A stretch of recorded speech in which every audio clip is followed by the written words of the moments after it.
Hey folks, welcome. Backdoor from Bronson today is proud to be bringing one of our producer partners forward again, just like we did last week from Guatemala with Pablo. Now today we're going to be bringing Daniela Rodriguez from Bolivia online with Bob to talk a little bit about how things are going in Bolivia right now, especially with this lovely coffee that we're going to be releasing next week.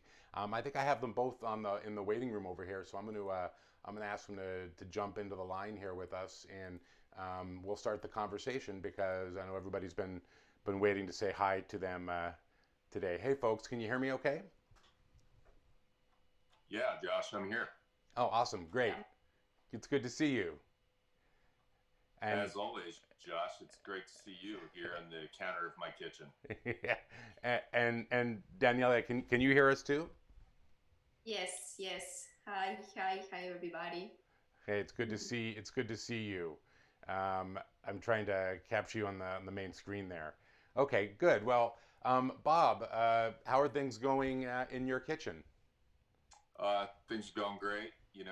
Another week, another week of homeschooling and working from the home lab here on the countertop. But yeah, just wanted to thank Daniela for joining us today. As customers, there was a question, I believe it was a couple weeks ago, about new coffees coming up, and the one that I said was our Bolivia Buena Vista certified organic coffee that's going to be coming back online starting Monday, first roast day. So first available day for people to order it will be tomorrow, Thursday. So I thought it'd be great to have Daniela here talk about, generally speaking, about Bolivia. The name of the company is called Agri Cafe. Their mill is called Buena Vista, hence the name of the coffee. And I wanted to give Daniela a chance, to introduce her to all our customers and talk a little bit about their business model and our relationship with them at Backdoor from Bronson. So, Daniela, you want to chime in and maybe just give us a general overview of the Agri Cafe business in Bolivia? Yeah, thank you, Bob. I'm very excited to be here, and thank you for inviting us. Um, my name is Daniela. Agri Cafe is a family business. My father started the company 34 years ago. He's one of the pioneers in coffee and specialty coffee in Bolivia. I'm in charge of all the commercial and quality control of our Agri Cafe. My brother Pedro Pablo looks after the farms. We have 12 farms called Fincas Los Rodriguez. That is our last name. And my father is the owner and founder of the company. We work in two different regions in Bolivia. Caranavi, that is the main coffee region, and Samaipata, that is a new region. We have developed the coffee production there that has all the potential to produce great coffees. And the one that Bador has is the region of Caranavi. Caranavi is a small town in Los Yungas region in La Paz City. Uh, Los Yungas from Caranavi start the Amazon. The coffee is grown in the Amazon, so it's a very wild area. The soil is super super rich. It's plenty of mountains because Los Yungas is located behind the Andes mountain, so it has a very special microclimate. And in that region, we have 8 farms, and we work with more than 100 producers that deliver coffee cherry and also parchment to our wet mill. We have two wet mills, one in Caranavi and another one in Samaipata, where we process and control all our coffees. And we also have our own dry mill in La Paz. La Paz is one of the highest capital city in the world. We are at 3,700 meters. But we are lucky because the weather to keep and store the coffee is amazing. And there we do all the sorting, quality control. And from there, we ship the coffee to the port. Bolivia is an unlocked country.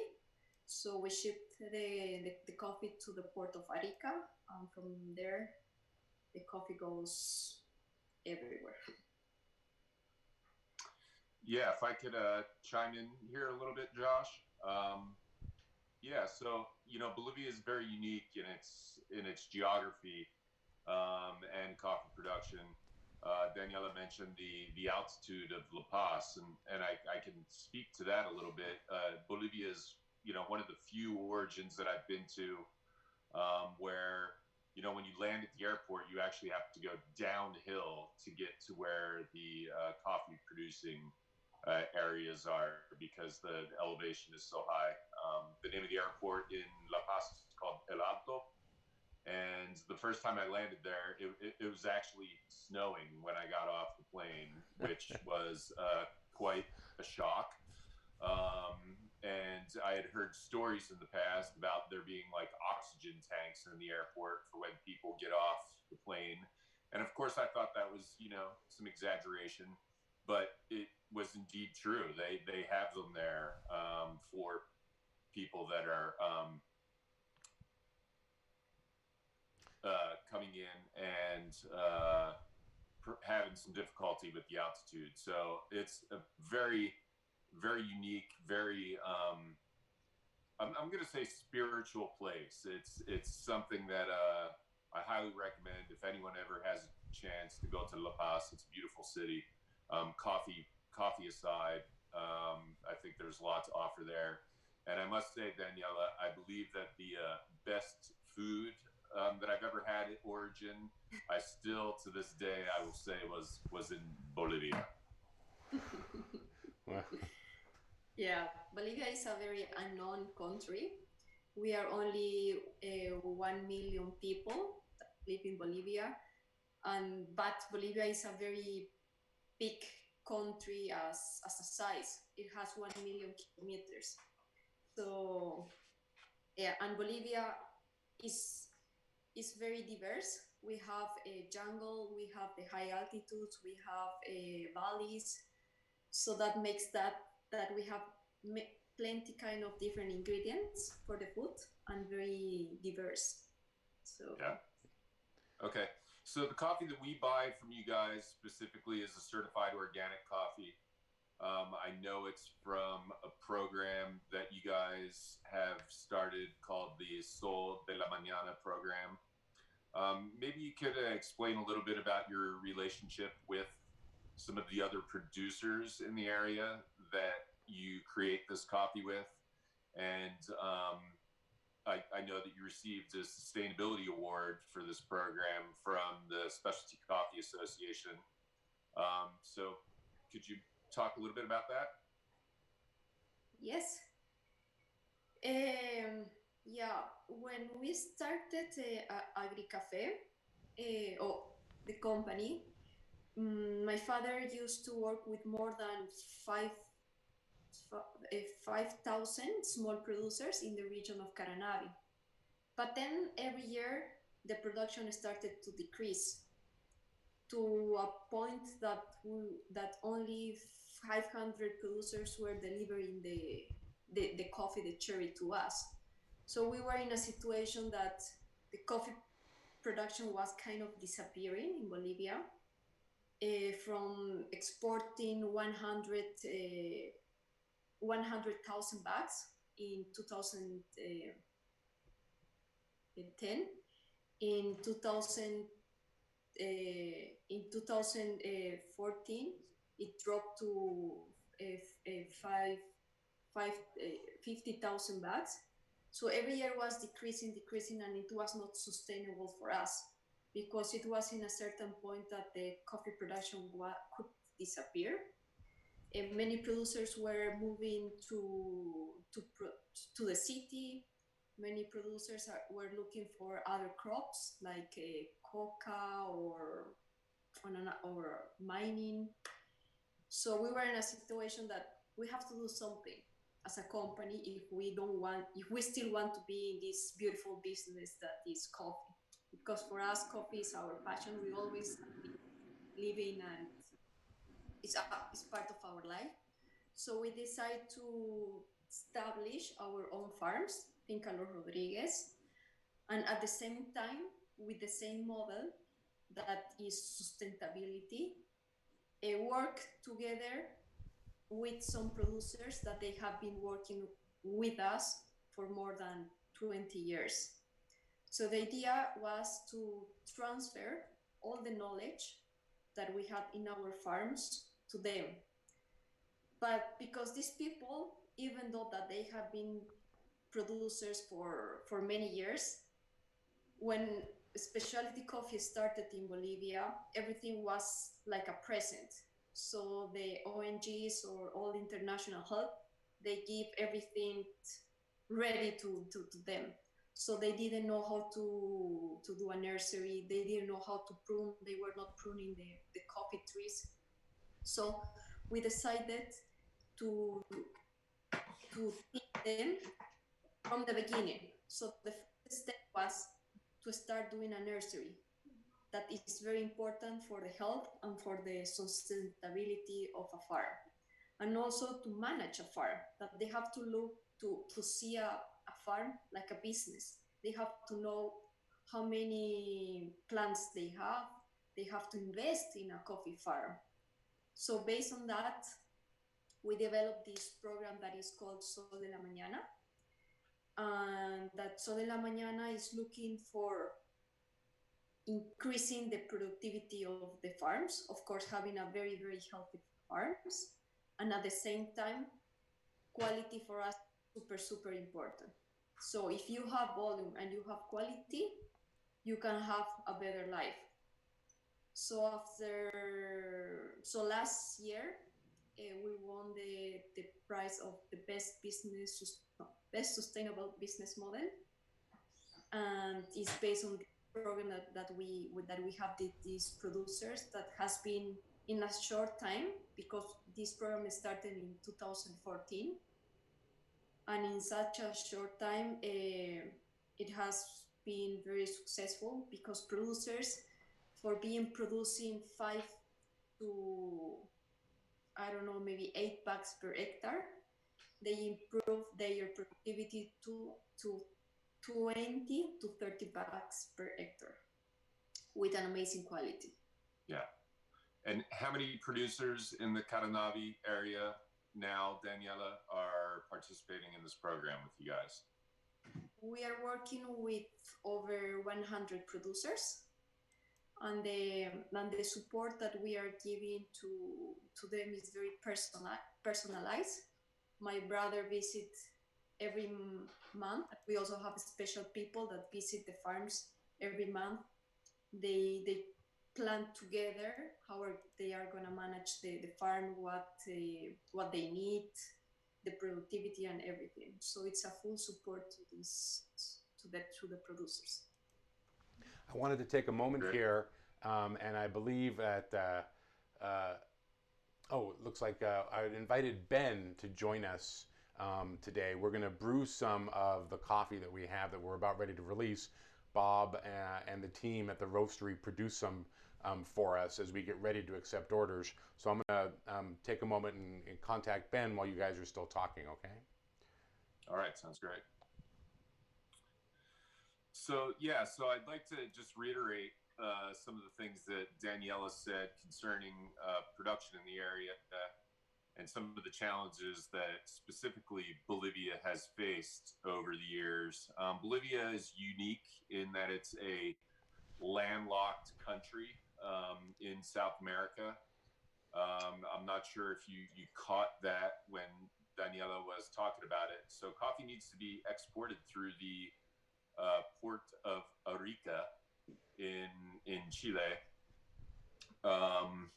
As you know, Bolivia borders Peru. Peru is a large coffee producing origin in South America, contrary to Bolivia. Just in in terms of sheer volumes being exported. And the crop cycle in these countries is very different than what we're accustomed to in Central America, which is what we've been talking about on these shows recently. So Daniela, maybe you can explain where Bolivia is at in the crop cycle and what the next kind of 6 months. Look, oh, there's Ben. So Ben's with us.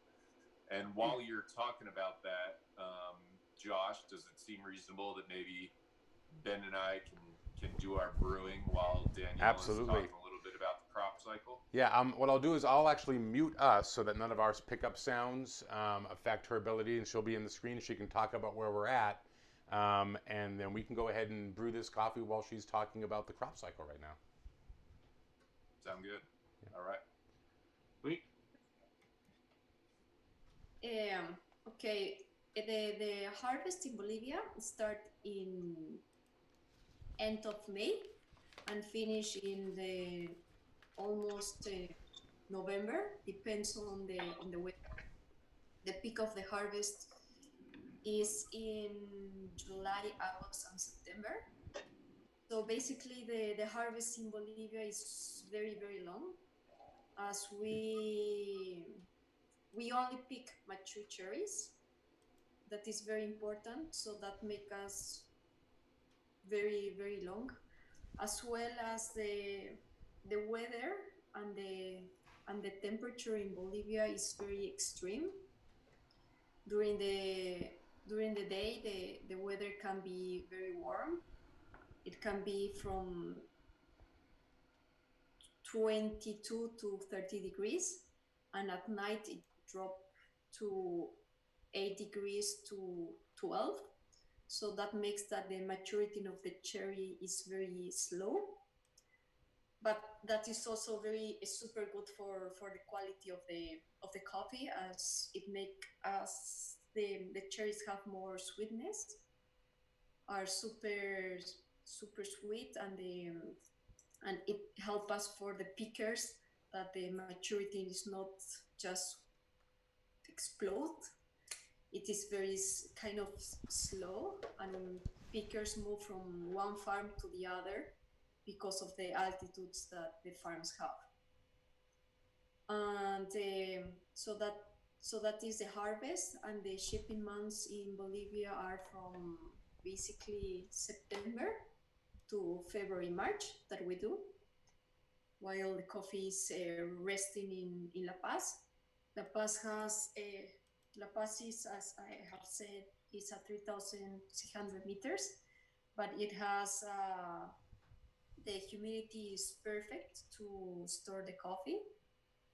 It only has 35% of humidity, so it's like a refrigerator. And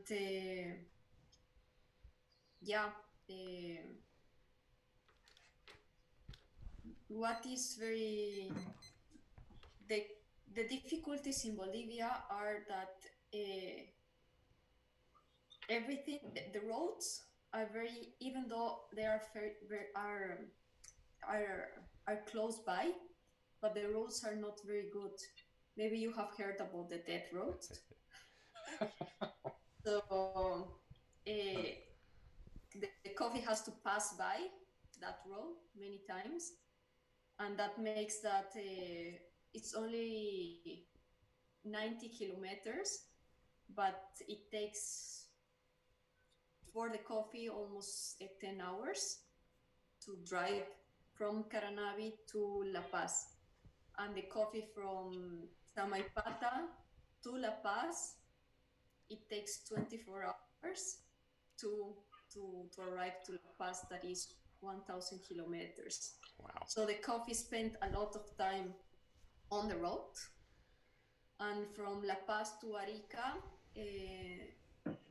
it takes around 10 to 1 day to arrive to the port. So I wanted to pop in for a second and just let you know, with all of those obstacles, that Luis Moreno Guterres wants you to know that Daniela rocks best coffee in Bolivia. So he just said that on Facebook here. And Luciana, Molinelli says my favorite coffee in Brazil, the best. So cheers to you for that. Cheers. Yeah. So, am I back? You're Here, back. Josh? Yeah, yeah, you're here. All right. Hey, so Ben, I just wanted to, I don't know if you've noticed or not, but I did upgrade my pouring system to the gooseneck kettle. Definitely like that laser of wet heat that I can apply to the coffee now. And I must say, it was an incredible upgrade over my chicken beak kettle, which I had been using up until this time. So now I'm feeling much better about my brewing technique. Nice.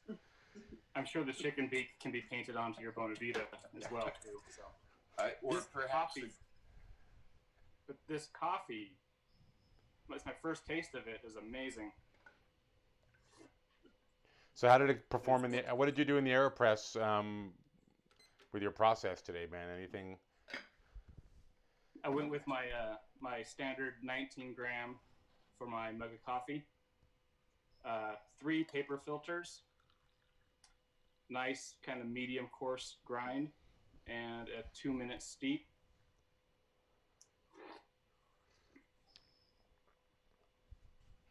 This is really good. As I'm just hovering over the cup, I'm just getting really great. It's a really interesting, nutty, subtle chocolate floral tone that just smells so sweet. So I can't wait till it cools and I can drink the whole thing. Yeah, and the sweetness, I did it in the Clever Dripper, and the sweetness that comes forward is really, it aligns with the body well, just because it's more of a kind of a full sweetness, a really kind of deep sugar, not a bright sugar, more of a kind of a. It's just it just really coats the palate well. Yeah, I'm going to agree with you guys here. I think something that we've always appreciated about this coffee, first and foremost, is the sweetness that you experience when you're drinking it. Flavor descriptors that we've had in the past and we will continue with for this year is nougat, caramel, molasses. It really does, like you said, Josh, the body or its mouthfeel is quite striking. It's wonderful, much like our friends in Brazil. That this is yes, Daniela, it's true. This coffee rocks. So looking forward to having it back again. So speaking a little bit to the crop cycle that Daniela was referring to. So this coffee is coffee that was shipped in December. We've actually had it in our roastery for probably a month and a half at this point. Obviously, things got a little delayed and derailed with the COVID-19 situation, so we were a little behind on launching this coffee, but it's still really fresh. One of the things, and maybe we can post a picture at some point, Josh, is that we always look forward to in the roasteries, the bags that the coffee comes in. They're very colorful. It's not your standard kind of burlap jute bag. It's like a doubled up poly propylene with exotic colors, and it's quite beautiful as it sits there in the roastery. So we'll share that at some point. But so I think that's a great kind of segue. Maybe Daniela, if you could, I know customers are always asking me and other employees about what the situation with COVID-19 is with some of our producing partners. So knowing that the harvest could potentially be starting, I mentioned last week that Peru was a country that I've been hearing some great concern about the upcoming harvest and how it relates to what's going on. Can you maybe talk a little bit about the current situation in Bolivia with that, and maybe how it relates to the upcoming harvest, or some concerns or problems that you think we may or may not see? Yes, yeah, the coronavirus, the most used word in this everywhere. Um, Here in Bolivia, the situation is is is is is is different. We've been locked down. We are in quarantine. We've been locked down for almost 7 days. People are not allowed to go out. Only once per day, depends on your ID number, and only to buy essentials, food and medicines. Supermarkets are open and markets are open only 4 hours per day, only from Monday to Friday. Um, Everybody has to stay home. The only people allowed to work are people that work in the food industry, but the government has to give you some permissions to work. So that make us very difficult to move from one place to the other, especially for us that we are a company that are based in 4 different regions. We have our facilities in Samaipata. Samaipata is 2 hours away from Santa Cruz City. We have our offices in Santa Cruz City. We have our dry mill in La Paz, and we have our wet mill in Caranavi, and we have our farms that are around Caranavi in the mountains. So logistics for us, for AgriCafe, is super complicated. We have to work a lot in logistics to move the people and also to be very efficient. So many of the roads in Bolivia are closed. What is Caranavi and Samaipata are encapsulated. That means that nobody can go in and out from those towns. And it's good because, and not, it has, because now nobody is infected with the virus in both towns. So that help us because people can move. But the problem is that also Caranavi is in quarantine, the town, and the wet mill is in the town of Caranavi, and our farms are 40 minutes up on the mountain of Caranavi. And to deliver the cherry to the mill, we have to pass Caranavi. And we are having kind of some problems because the army and the police are outside asking for permission, are asking not to move the people, because what we are allowed, people are allowed here to move from 7 a.m. to 12, but not in the afternoon. And as you know, the pickers pick the whole day, and around 6 hours they move the harvest to the wet mill. So now what we are adjusting is that we are trying to process some of our coffee in the farms. So we are starting to establish some kind of a small wet mills in the farms to depulp and also to process some naturals in the farms. So we have to move some raised bed in the farms. And also, as you know, we work with different producers that they deliver the cherry to us. So they are also starting the harvest, and they want to deliver because they don't have they don't have the pulpers, or they don't have raised beds in their farms, because they always have been delivering the cherry to us.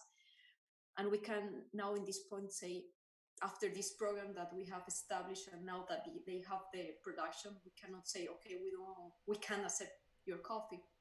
So what we are doing is we are accepting your coffee delivery in our farms and process there, or because now the quantities are not big, so we are kind of like keeping some volumes there, and after 2 days bringing the coffee to our wet mill to continue with the process in the wet mills that we have, like using the machines, the stationary machines, the mechanical dryers that we have in the wet mill. And now our main concern regarding the harvest, because AgriCafe work with more than 500 people during the harvest. 400 are pickers and 100 are people that has to work in the wet mills, in the factories, moving the coffee. And talking about Caranavi, from the 200 pickers that we work, many people live in Caranavi town, and we have to pick from the town to move to our farms. So now we will have to invest, and it will increase our costs to see different options, because they cannot be together. We cannot like move them, everybody, like, I don't know, maybe like 30 people in one truck. So we will have to make more drives, moving the people. And also we are starting to make some camps in the farms, so people move to live in the farms. And in Bolivia, picking is kind of a family work, because the families go to the farm and pick together the coffee. So that makes us that we have to give a space to the families to live close by, and also to teach them how to keep distance between them, how to use all the biosecurity that they have to have, cleanness, hygiene that they don't know, and we have to explain more than 200 people and control that. So pickers is our main concern, and we are working on that, because it's not the peak of the harvest is not yet, and we don't know what will happen in July, but we are working and see different options. How are we going to work on these things? Yeah, it's really inspiring. This is Joshua jumping in really quick here. I just want to say I'm always inspired whenever we talk with our partners. Just a standard year, a normal year, the work that you do to take care of your communities and to continue to produce the quality that you produce is always inspiring. And now, specifically, looking at what everyone is having to do to stay engaged, just from a civic duty perspective, it's really inspiring to know that you're thinking far enough ahead to really be able to stay in front of this, and that's always nice to know that we have partners like that. Yeah, for us, health is super important. We have to take care of all the people that we work with. Now, in the factories, in the mills, they are only working people that are like permanent workers, because also for keeping them safe, we cannot hire more people that maybe they can bring the virus. So these people they have to work double, because it's a small team that they are working. but we are conscious that that this is a difficult situation for everybody. It's not only for coffee shops. It's also, I think that is affected. The virus is affecting the whole chain, from pickers to roasters, coffee shops, and even consumers. Yeah. And here in Bolivia, the problem is that we have a very fragile health system. In Bolivia, we are 12 million people, and we only have 180 units, medical units, so ventilators. So it's kind of scary because there are not ventilators, for example, in Caranavi and in Samaipata. So we have to be more careful for the people, because we know that health is that the medicine is not very. Yeah, I think it's just inspiring to see folks working so hard and thinking so diligently about it. I know that we've had to pivot quite a bit in the way we run our business, and we know you have too.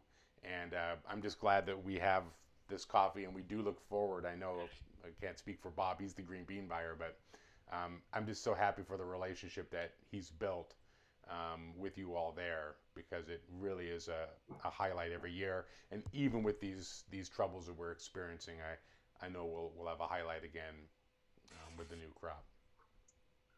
Yeah. So can you hear me okay, Josh? I know I lost video and stuff there for a few minutes. Okay. Yeah, you're back in.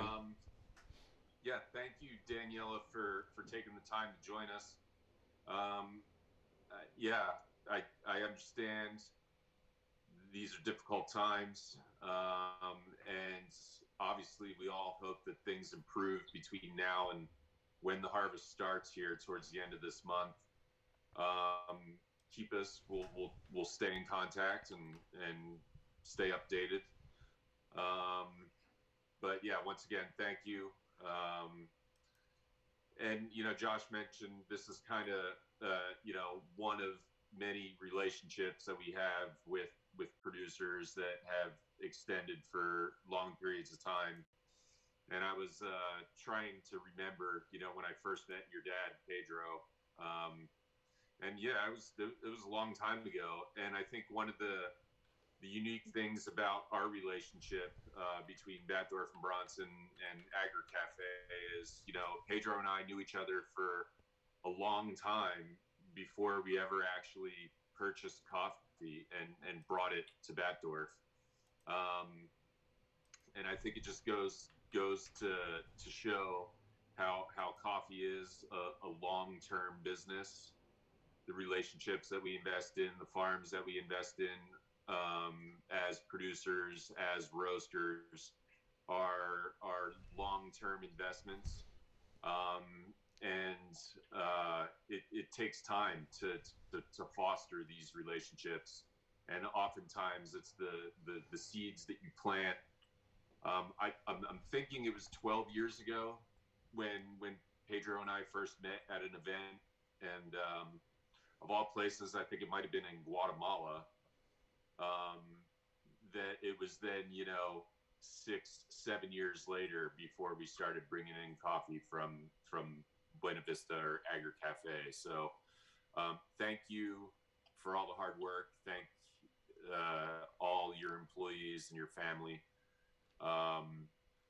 We're probably going to try and wrap this up here shortly, but I'm sure everybody appreciates hearing what's going on specifically in Bolivia right now, and appreciates hearing more details about Agri Cafe, Buena Vista, and the Sol de la Mañana program. So with that in mind, I just want to say that next Wednesday, I'm going to have Janice Nadswarney from the Food for Farmers program on with us. It's a program that we have kind of participated in at Batdorf and Bronson sort of off and on over the past couple years, but with everything that's going on, once again, I thought it'd be interesting to talk with her and talk about some of the programs that they're doing at multiple coffee origins. So hopefully you guys can tune in again next week. And once again, if anybody has questions for myself or for Daniela regarding the Bolivia Buena Vista or Agri Cafe, the business model, by all means continue to send those our way, and we will indeed try and give you all the information and answers that you are looking for. So thanks, Josh. Thank you, Ben, once again, for your expertise in brewing and helping our customers have the best experience that they can have when tasting these coffees. So it really is, that's the supply chain, right? We all have a part in it, and everybody, as I tell every employee that comes into our company when I do an orientation with them, your job, everyone's job is just as important as the person before them, and just don't mess it up. Don't mess it up. Because if you do, then you're doing everybody in that supply chain a disservice. And in this case, specifically Daniela and Pedro Pablo. And I don't want to have to tell them that you messed up the brew and their coffee didn't taste good. So thanks. Appreciate it. Thanks, everyone. Stick around for a minute after we end the meeting here. I want to say thank you to Daniela for joining us, and Ben too. We love your coffee, and we look forward to talking to you here in Bolivia and wherever else our paths cross as we go forward together. So thanks, everybody, for being here today. Yeah, thank you. Thank you. Okay, ciao, ciao. Ciao. Un abrazo, Daniela. Igual. Cuídense. Bye-bye. And thanks everybody here for joining us today as well. So I just wanted to remind everyone that we are in fact going to be launching this amazing coffee. You'll be able to order it tomorrow. So please come back and join us. We'll of course put a note out in all the channels so that you remember. And guess what? Tomorrow, when that coffee comes out, what do you get to use? That's right. You get to use the 10% discount code. You're watching today, you know about the code. Please use it. It applies to everything when you visit us, including the coffee that we're bringing up from Bolivia again, our organic Buena Vista. We'll probably do a deep dive into it next week after it's been officially released. We'll do a cupping. And we'll share that together, and then hopefully we'll start getting some notes from all of you about how you're enjoying it.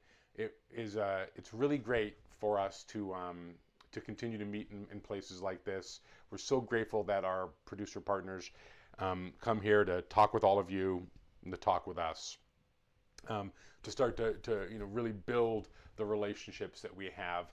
They're not just between the producer and us. It really is all the way down from seed to cup.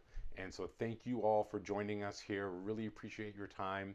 Be sure to use the code WATCHANDLEARN10 when you go online to make your purchases. Make sure to look for the launch of that Bolivia Buena Vista tomorrow. And we'll see you in this space and others as we continue turning our homes into cafes. Take care.